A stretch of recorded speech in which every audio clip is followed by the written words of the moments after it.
어서오세요. 반갑습니다. 안녕하세요. 저는 20대 후반 남자입니다. 남들에게 피해 안 주고 나름 착하게 인생을 살아왔다고 생각했는데 저한테 이렇게 힘든 일이 생기고 보니 너무 억울하고 미칠 것 같았습니다. 한 달 전에 아내가 아들을 낳았습니다. 너무나 행복할 줄만 알았던 그날은 제게 가장 가슴이 답답하고 힘든 날이었습니다. 저는 O형이고 아내도 O형인데 태어난 아들은 B형이었습니다. 산부인과의 착오로 아이가 바뀐 것이라고 생각했지만 그것은 아니었습니다. 그때부터 머리가 너무 복잡했습니다. 학생 때 배웠던 내용들은 생각하며 인터넷을 열심히 찾아보았지만 아들의 B형은 의학적으로 설명이 되지 않았습니다. 이 상황을 누구한테 물어봐야 할지, 뭘 어떻게 해야 할지 막막하기만 했습니다. 머리로는 친자 검사 외에는 답이 없다고 생각했지만 도저히 친자 검사를 해보자는 말이 입 밖으로 나오질 않았습니다.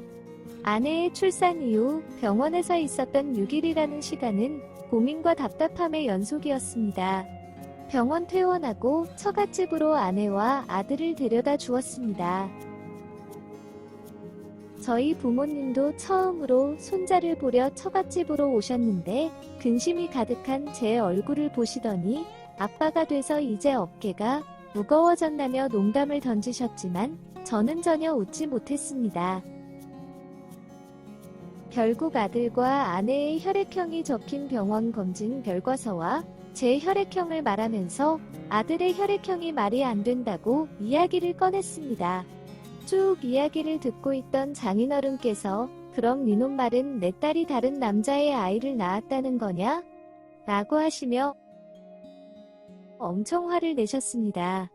그러시면서 저 같은 놈은 더 이상 보고 싶지 않다며 집 밖으로 나가라고 하셨습니다.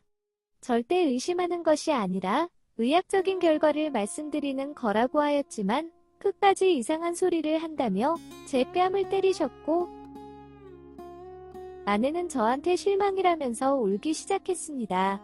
정말 아내가 서럽게 울길래 일단 저희 부모님도 아기의 혈액형이 그렇게 나올 수 있는 가능성이 조금이라도 있을 수도 있으니 전문가를 통해서 정확히 알아보고 말을 했어야 된다면서 제가 너무 경솔했다고 혼을 내셨습니다. 순간 제가 알아본 인터넷 정보들로 인해 괜한 오해로 엄청난 실수하는 거라고 생각이 들었습니다. 하지만 지나고 보니 아내의 거짓말 눈물 연기에 모두가 다 속은 것이었습니다. 장인어른은 제 뺨을 때리고 저희 부모님도 저를 혼내시고 아내도 저를 원망을 하고 있으니 장모님께서 충분히 오해할 수도 있는 상황이라면서 제 잘못이 아니라고 하셨습니다. 정확하게 풀고 가지 않으면 평생 오해에 골만 깊어져서 모두가 힘들어질 거라고 하셨습니다. 딸인 아내는 당당하다고 하니 친자 검사를 해보자고 먼저 제안을 하셨습니다. 그리고 오해를 풀면 되지 않냐고 하셨습니다. 검사의 정확도가 매우 높다고 하지만 혹시 모른다면서 세 군데 검사업체에 의뢰하기로 하고서는 일주일 뒤에 다시 처갓집으로 모였습니다. 온 가족이 보는 앞에서 저와 아내, 아기의 침과 머리카락을 채취하고 세 군데 검사업체에 모두 보냈습니다. 그리고 다음날 전화로 검사 결과를 받았습니다. 아내가 아이의 친모로 나왔지만 저는 아이의 친부로 나오지 않았습니다. 4일 정도 지나니 의뢰를 보냈던 모든 검사업체에서 서류로 검사 결과서는 받았고 세 군데 다 검사 결과는 동일하게 나왔습니다. 이때가 아내의 출산하지 3주 정도 지났을 때였습니다. 이미 너무나 많은 고민과 걱정에 지쳐 있었던 저는 충격적인 결과에도 그냥 아무렇지 않았습니다. 어쩌면 제 아이가 아닐 수 있다는 것에 대한 마음의 준비가 끝났던 것 같습니다. 결과서들을 가지고 처갓집으로 모두 모였습니다. 처남네도 오고 제 동생네도 왔습니다. 사람들 다 오지 않아서 결과서는 보기 전까지는 아내는 꼭 이렇게 해야겠냐며 화를 내고 있었습니다. 저는 아무 말도 하지 않았습니다. 시간이 지나 결과서를 양가 부모님부터 처남네, 동생네까지 모두 보았습니다. 아내는 잘못했다며 무릎을 바로 꿇었고 한 번만 용서해달라며 싹싹 빌기 시작했습니다.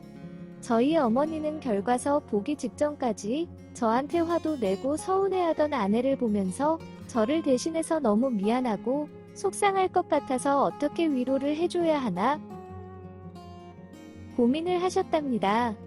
그런데 결과서는 보고 있자니 도저히 낯색 하나 변하지 않고 끝까지 우기던 아내의 본 모습에 더 이상 며느리로 같이 살기는 힘들 것 같다며 먼저 처갓집을 나가셨고 아버지도 장인 장모님에게 똑같이 자식 키우는 입장에서 현명하게 잘 처리해 주실 거라 믿는다며 나가셨습니다.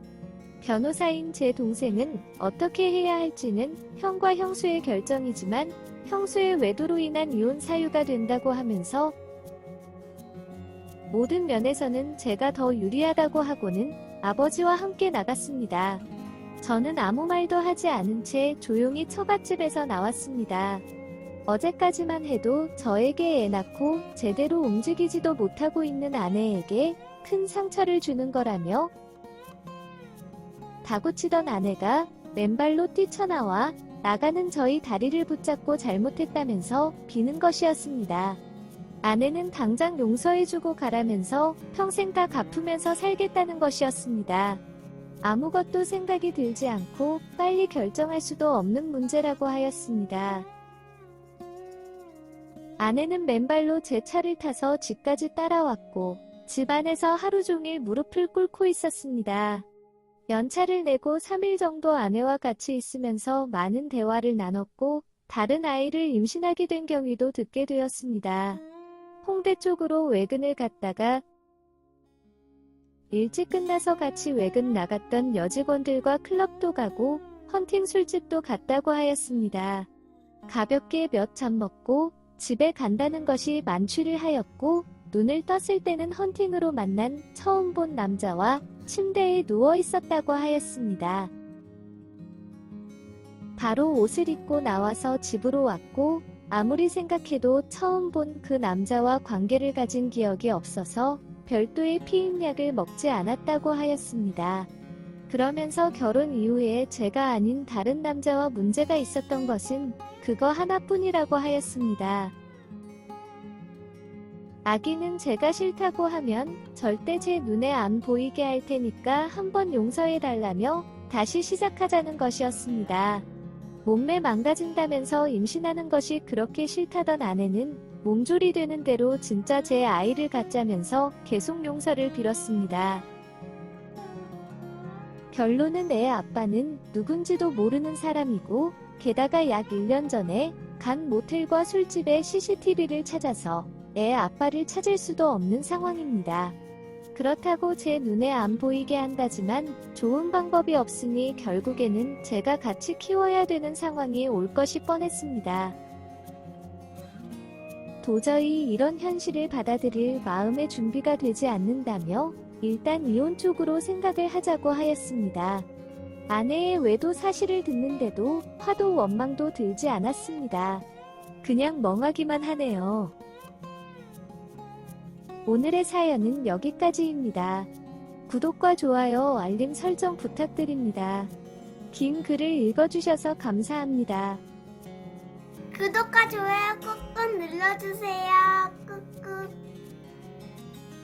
알림 설정도 꾹꾹 눌러주세요.